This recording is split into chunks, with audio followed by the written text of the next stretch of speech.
হুম।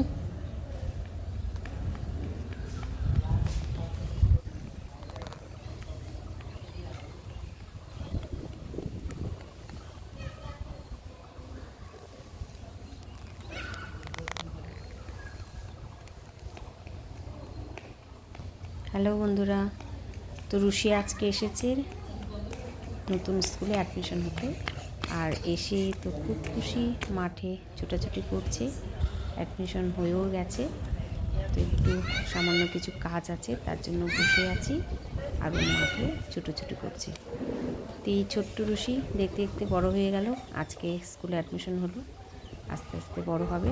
তোমরা প্রত্যেকে ওকে আশীর্বাদ করো, ওর নতুন জীবন যেন খুব ভালো হয়, ও যেন খুব ভালোভাবে পড়াশোনা করতে পারে এবং মানুষের মতো মানুষ হতে পারে, ভালো মনের মানুষ তৈরি হতে পারে। তো চলো, আর ওর একটু খুশির মুহূর্ত ক্যামেরাবন্দি করে রাখলাম।